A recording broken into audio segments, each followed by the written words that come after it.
हुजूर को दफन करके लौटे, तदफीन से फारग हुए, कब्र मुबारक में उतारा, हुक्म पूरा किया। कहते हैं वापस आए तो जनाब अनस से सैयदा फातिमा कहने लगी, अनस तूने भी मेरे रसूल पे मिट्टी डाली है, अनस तेरी जुर्रत हो गई थी। फरमाते उस वक़्त फातिमा का पहला आंसू गिरा और फिर 6 महीने हुजूर के बाद हयात रही, मैंने उसके आंसू ही गिरते देखे। लोग सो जाते, वो हुजूर के रोज़े पे जाके बैठ जाती। कहते मैं समझाता बहलाता, लेकिन फातिमा कहती अली सबर अपनी जगह, कर्म अपनी जगह। और मैं तुझे क्या बताऊं, बहन भाई पहले सारे चले गए, वालदा पहले छोड़ गई, अब हुजूर अलैहिस्सलातु सलाम ने भी पर्दा डाल लिया है, मुझे चार और जानिब कुछ दिखाई नहीं देता। कहते हैं 6वां महीना था हुजूर के विसाल को। एक दिन मुस्कुराती हुई फातिमा घर आई रोजे से रात को बच्चों के साथ, तो शेर खुदा कहने लगे, मैंने कहा फातिमा बड़े दिनों के बाद मुस्कुराते देखा, क्या बात है?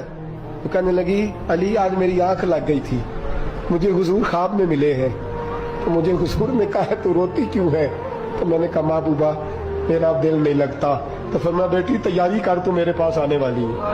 हजरत अली फरमाते बस फातिमा बीमार हुई, चंद दिन गुजरे तो मुझे बुलाया, तो कहने लगी अली वक्त जाने का आ गया है, ये अली के घर की है इज्जत, अली से सुनते, नबी के घर की है इज्जत, नबी से सुनते। वो जिसने मुअज़्ज़ज़ किया घराने को, हुसैन पाल के जिसने दिया जमाने को, जाने का वक्त आ गया है अली। पहली बात तो यह है कि हुजूर की नवासी जनाब उमामा से शादी कर लेना, वो हुजूर को बड़ी प्यारी है। और दूसरी बात यह है कि मेरे हसन हुसैन इनका खास ख्याल रखना।